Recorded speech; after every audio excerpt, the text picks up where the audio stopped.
Yeah, I had worked prior to joining Warner Brothers in 1980. I worked at the advertising agency, handling in a relatively junior position, handling Warner Brothers films. Mm-hmm.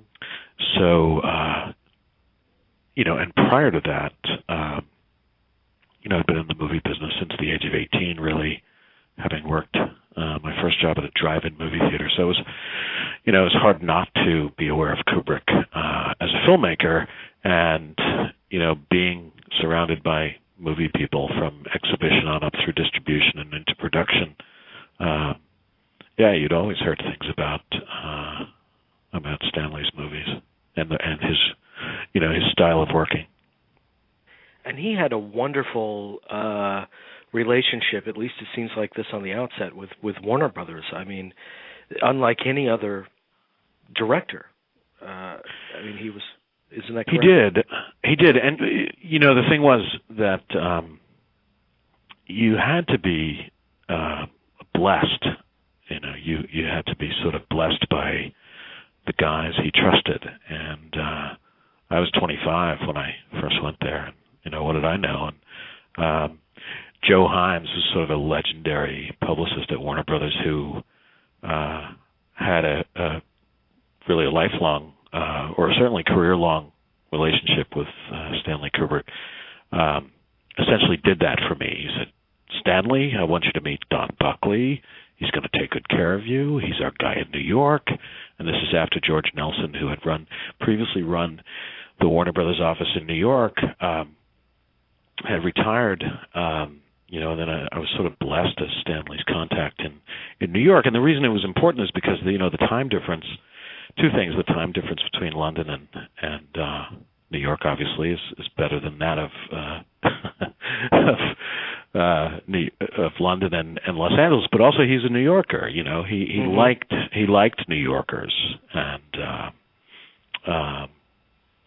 then I had sort of come in at the very tail end of that sort of.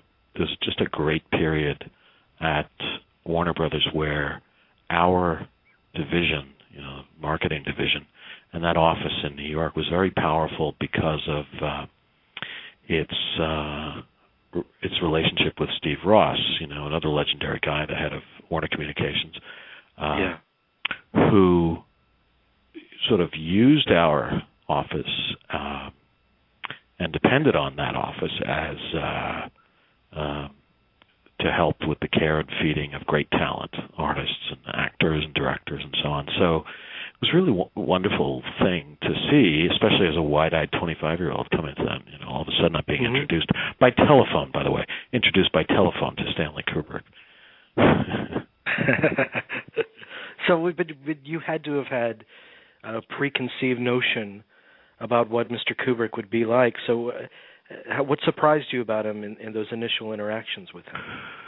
Well, not so many preconceived notions, but the first thing I remember is walking into a colleague's office, and remember this is 1980, right? Walking into a colleague's office and seeing a thermal fax hanging on the wall, held aloft by a clothes hanger attached to a hook on the wall, and it was just a continuous feed of thermal faxes that had come through overnight from Stanley, requesting whatever it was that he was after. He would ask us to buy him certain kinds of books for research and even pieces of clothing but not for himself. It was for he wanted to see the fabric, he wanted to see the material, he wanted to pour through rare books, and there was always something going on in preparation for the next project. So that was my first encounter, with the reality of Stanley Kubrick was like a 50-foot long thermal fax that had come through overnight, and wow. Faxes took hours to come through then. So you came on during the Shining period. So I came on during the Shining period. My job at that time was to prepare the advertising, to buy the advertising in the New York market for Warner Brothers Pictures, and that was a big deal then, and some of the other marketing as well. And we would create ads, and he was deeply involved. I remember being on the phone with him and talking about the distance between the quotes in the ad that was going to run in the New York Times. He wanted to move something up a quarter of an inch or something like that. He was very, very visual, and you always felt like, you felt, well, okay, this is pretty cool. This guy is obviously interested in every detail, every aspect of how this movie is presented to the public. But you also felt, honestly, that as you did with many artists at Warner Brothers, it's what made it a unique place. You felt like you were doing something in service of something pretty important. At least we told ourselves that anyway. But I think it's true in many cases. You knew there was great work at hand. Yes. So. And how would you characterize his work and the way his films were marketed under his direction compared to the other films that you handled? Was there a distinct Kubrickian kind of style that you observed? Oh yeah, absolutely. It was very spare, at least in its visual presentation. It was very spare, and not a lot of extraneous material. There was a singular image typically with his movies. You remember The Shining. You remember the title art, the very evocative title art on that film, and Full Metal Jacket, that iconic, the iconic helmet shot.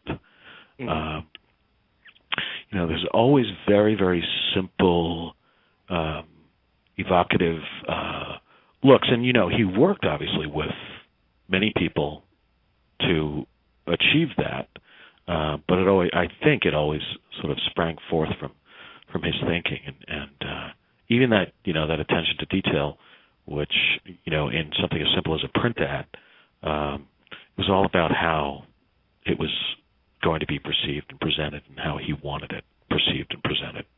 Yeah, I've heard stories that he would get all the newspapers. He'd get the New York Times or what have you, and he'd call and he'd say, "Why am I in London?" And I'm the one that notices that this ad is an eighth of an inch off or something.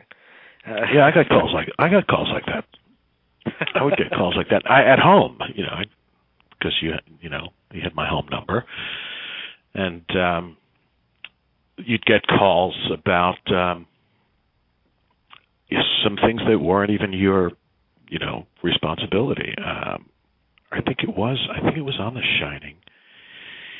He asked me to talk to the projectionist at the Cinema One theater. I think it was the Cinema One theater where The Shining was.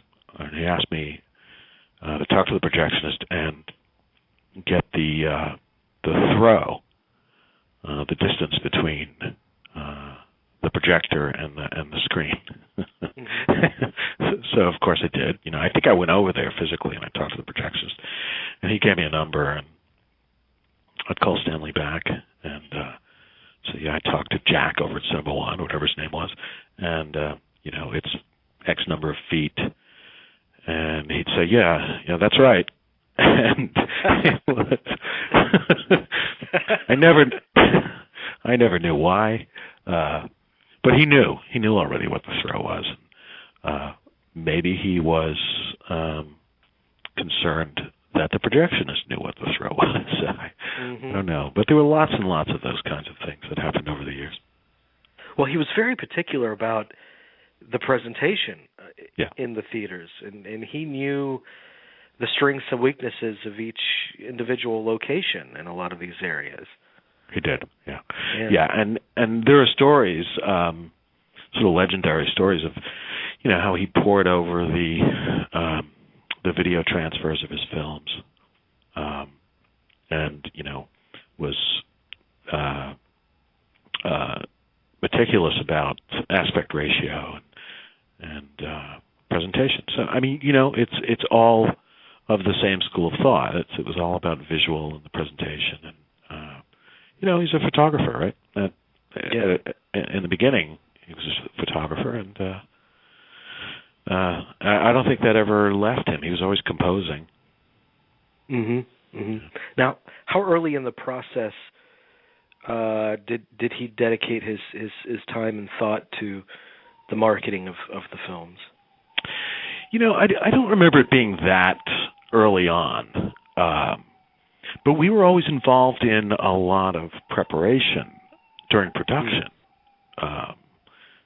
Way beyond what the job description said or stated. The marketing stuff, I mean, not too much before. Because it wasn't much later when I started doing digital work. I did a little bit of that for Eyes Wide Shut. That we would begin, just as general practice, to get involved in marketing very, very early or comparatively earlier, and that was not so much on Kubrick films, except, as I said, a little bit on Eyes Wide Shut. What was in these films? Was there a challenge, a specific challenge that were unique to working on his films as opposed to others? Or was Kubrick himself the challenge that was? Well, yeah. Look, it was always a kind of an adventure, There were requests, as I mentioned earlier, for periodicals. I remember him asking for books on wrestling and women who wrestle, and I had no idea where he was going with this stuff. But so we'd pack, we'd go out, and happily, we'd go shopping for New York City for Stanley Kubrick. I mean, who wouldn't want to do that? And I helped him buy a taxi once for Eyes Wide Shut, and he had a container sitting on the West Side for over a year, or almost a year, I think, that he was filling up with props and in preparation for shooting Eyes Wide Shut. And he's recreating New York City, and at one point he needed a taxi, so we made that happen for him, because in New York there's a law that taxis have to be replaced after every 3 years or something like that, or there's a certain protocol for inspection and retirement of taxi cabs. So you can pick them up pretty cheaply once their natural lives as taxi cabs have elapsed, and so we helped him do that, and we were always sending something over to the West Side, and he hired somebody in New York just to supervise that exercise. And I remember there was one guy who I think Darren. Well, I shouldn't really. Yes. Yes. Yeah, but I may not want to mention his name in this story. We can edit this part, right? I will edit it out. All right. So there was a guy in New York, part of the staff, who just film buff, just loved Stanley's work and knew a lot about him, and that's how it was for a lot of us. It was it's the great Stanley Kubrick, But we knew him, we talked to him, and so he needed some of these sidewalk newspaper boxes, the New York Times, the New York Daily News, the New York Post, for a shot or a few shots of his recreation of New York City. And so I think I called the Times, I called the Post, I called the News, and one of them was not that the Times agreed to send me one of the boxes. The Times agreed. I think the Post agreed. I think it was the New York Daily News who said, no, we're not going to do that. In the meantime, I had worked out with a reporter friend of mine at the New York Post, a crime reporter, to write a story. This is another request that Stanley had. He wrote the story that appears in one particular scene where Tom Cruise is reading the Post. It's his byline, and he wrote the story. Found dead. Yes, exactly. Yeah. And so that was a friend of mine who was a crime reporter at the time of the New York Post, and I asked him if he would care to get involved. And of course, he did. And so there was still so we had a cooperative relationship with the New York Post and with the New York Times on this thing, but not the Daily News. Well, one day I see one of my younger colleagues walk in the door with a hand truck, and on that hand truck is a Daily News box, a New York Daily News street dispenser, and sitting on top of the box is a giant pair of bolt cutters. And so that's an example of the dedication that we had to getting Stanley what he wanted. Oh, that's wonderful. That's great. And in between these projects, he was working endlessly on several projects that we know about. The Wartime Lies, the Aryan Papers, AI. I would think still Napoleon too. I don't know when he finally let go of that project. Did you have experiences with him on any of these Unfulfilled projects? Yeah, Wartime Lies and AI. We were gathering a lot of information and research materials for him on those two. And one in particular, I remember having a conversation with him about AI, and he told me that he had been planning on making that. He wanted to make that movie for a long time, and it wasn't until he saw. Let's see, what film was it that he said? Can you Jurassic? Yes, exactly. He saw Jurassic. Yeah. He said when he saw Jurassic Park. He said then he knew it was possible to make the kind of movie he wanted to make. But I remember hearing, not from him, but third hand, that he thought ultimately Spielberg should make the film. That he would be better suited. And he might have said, Spielberg does that kind of shit better than I do. That warm and fuzzy stuff, yeah. Yeah, I'm not sure if that was an accurate quote, but that's sort of the third-party, second-hand quote that I heard. Right. Now, Full Metal Jacket, it came at a time when some very acclaimed Vietnam films had already come into the fold. Did that make your approach to getting the word out about that particularly daunting? No. Okay. No, it was because it was Stanley Kubrick. Yeah. Because you just knew that it was going to be like nothing else. And it was like nothing else. And not to take anything away from those other films. It was, unlike any other film in that it was gritty and urban looking. It wasn't the jungles of Vietnam that you remember from that film. Yeah. You remember it being a gritty, house-to-house, sort of gray, war-torn wasteland. It wasn't green and pretty and beautiful. It was different. It was a very, very different kind of a film. And I think, because it was Kubrick, we knew going in that it was going to be something like you'd never seen before, and it was, I guess, Full Metal Jacket was 87, right? Yeah. And so Platoon, which is a great film, right? Platoon, it was the year before. A great film, but very, very different. Yeah, obviously, there's only one Kubrick. Excuse me. Did you get a feel of these films before you started working on them by reviewing any footage? I mean, he didn't allow it to be shown even to the executives until he was absolutely ready. No, we never had that luxury. We never saw the work. You know, unlike many other films from later years, you know, that I worked on.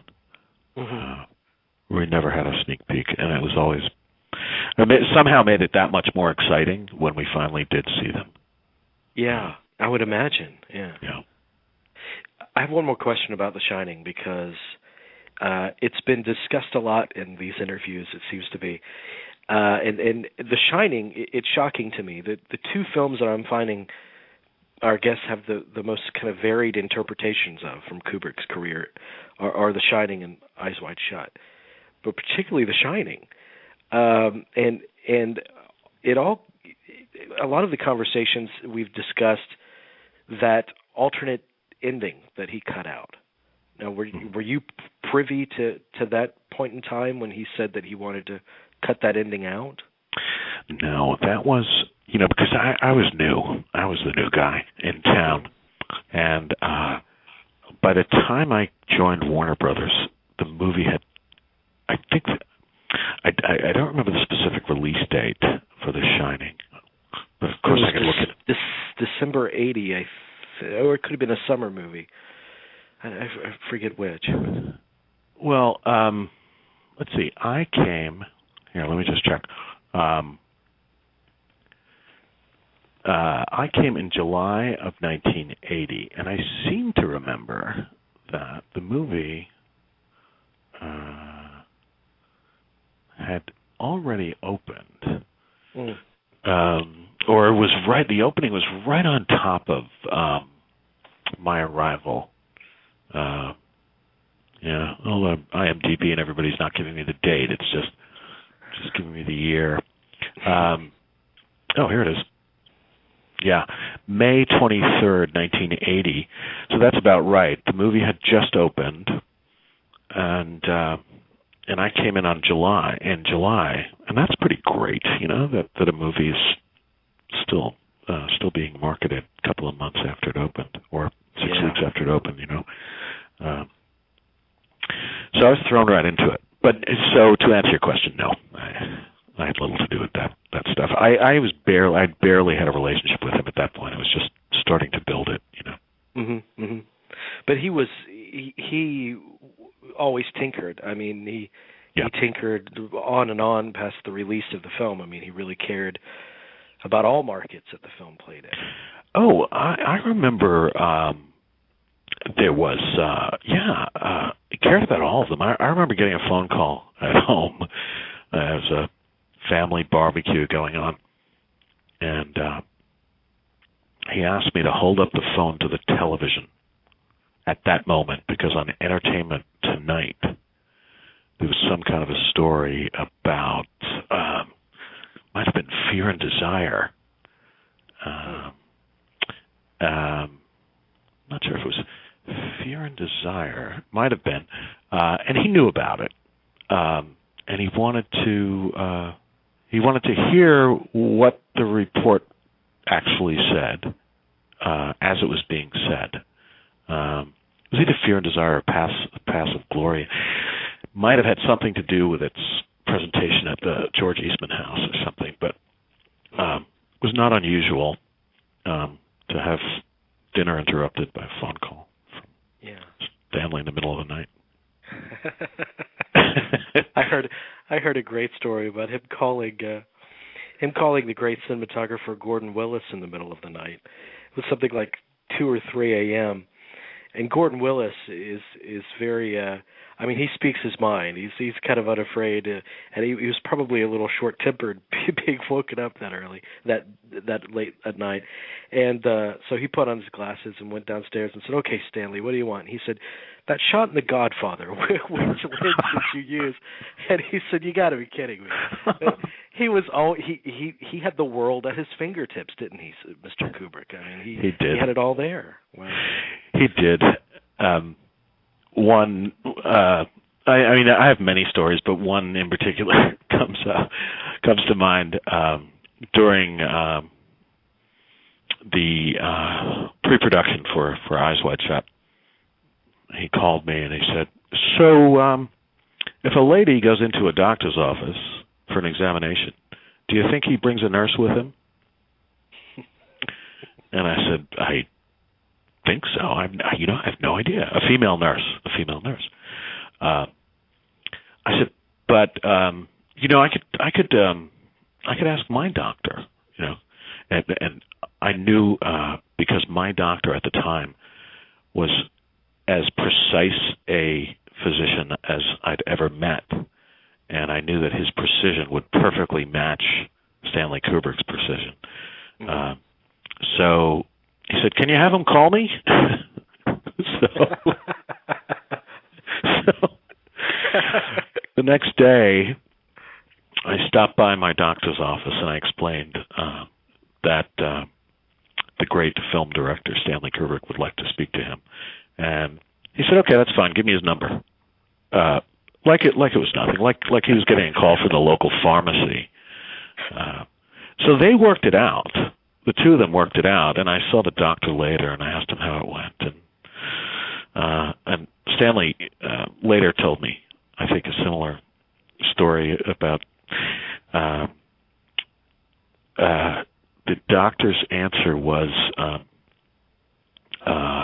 it depends on the doctor, number one, and then Stanley was unsatisfied with that answer, pressed him, and finally said, "Yeah, I think there should be a nurse in the room when there's a female nurse in the room when there's a woman being examined." And then he went further and asked my doctor if he would be wearing a white lab coat. And the answer that the doctor gave him was perfect. He said, "It depends on if he's short or tall." And Stanley was intrigued by this answer, of course. And the doctor said, "If he's short, he's going to wear a lab coat because it'll make him look taller." He loved that. And I think Tom Cruise is wearing a lab coat in that scene in the film, actually. I remember that shot. I do. Right. Yeah. Oh, that's great. Yeah. So you said you did a number of things for Eyes Wide Shut, but you also did digital work? Well, just a little bit. It was ironic because let's see, from about 89 to 98, those 9 years or so, I ran the East Coast offices of Warner Brothers and publicity and advertising and all of that. But I developed an interest in the internet at about that time, toward the end of that time, in 94, 95, 96, and I started trying to introduce digital marketing into the mix, and ultimately succeeded. And from 98 till 2008, I started and ran the digital marketing division of Warner Brothers Pictures. And so, with my newfound interest in all of this, I said, I was urging Stanley to let me build a website for Eyes Wide Shut. And, he had expressed a lot of interest in computers. He was always asking me my opinion on these new laptops that were coming out. And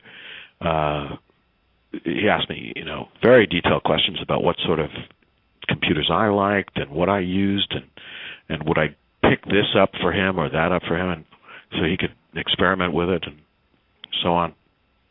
And so I expected to get a very positive reaction when I asked him about the web, and he wanted little to do with it. It was ironic. So all that existed for Eyes Wide Shut, at least at that time, I think it was late. It was enhanced later, after the release of the film, and of course after his death, by some other people. Probably like Leon Vitale and Tony Fruin probably had something to do with it with teams over there. But all we had was one page with title art and maybe one illustration, and that was it. That was the website. And that was when we were really aspiring. It was in the beginning. It was Wild West on the internet. We were really aspiring to do all kinds of fun, innovative things. Pre-Flash. It was pre-Flash.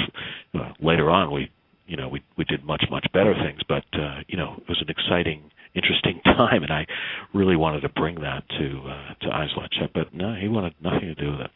Mm-hmm. Yeah, I remember going on the website, and I think it still exists, after the movie came out, and it was the page with the title and the trailer, and you had a chance to look at the trailer in different sizes, or maybe the TV spots in the theatrical trailer were on there. I think that's what the site became, if I remember correctly. So when Mr. Kubrick passed, what was the feeling like at Warner Brothers and the responsibility to that film? Did it feel like kind of a greater, kind of more, I'm saying, I'm trying to come up with a word, but what was the attitude like at Warner Brothers? Well, I remember Bob Daly and Terry Semel, who were heading the studio then, showing us the movie in New York. And there were some decisions made about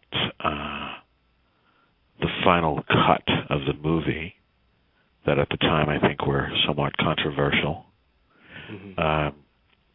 And Bob and Terry were very, very tight with him and very respectful of him as an artist. And I think the relationship went back many, many years.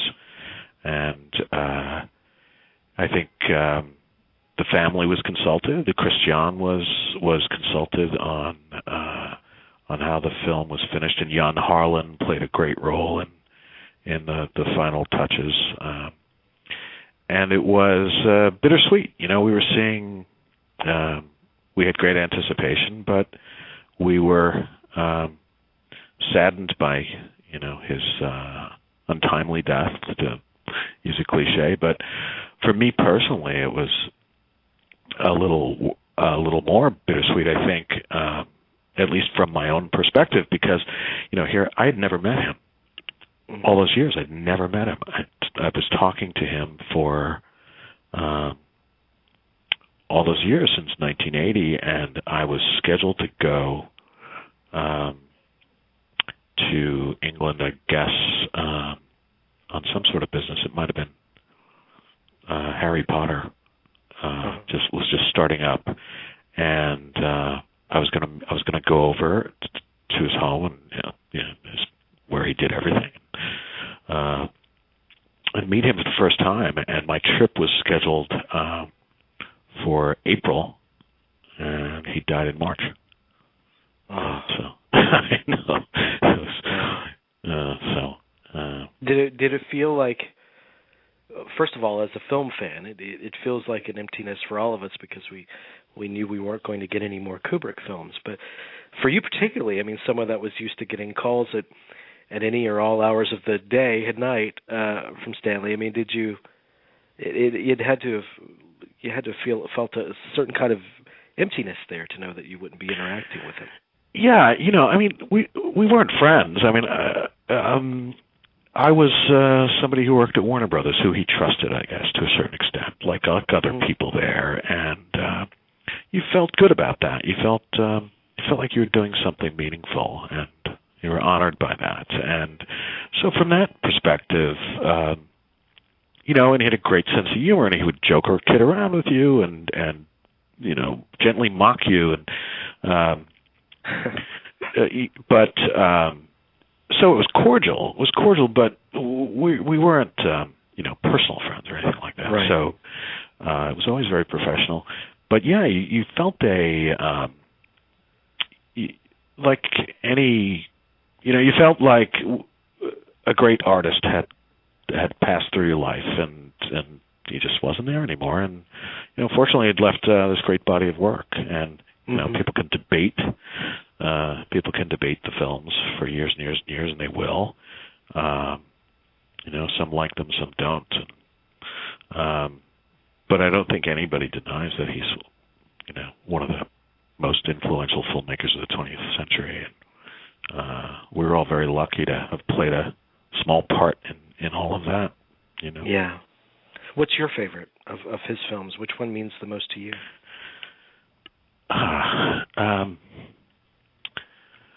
Well, I of the three I worked on, I really, I think Full Metal Jacket is the one. But I could watch Paths of Glory and 2001 and Dr. Strangelove over and over and over again. And it's hard to choose a favorite.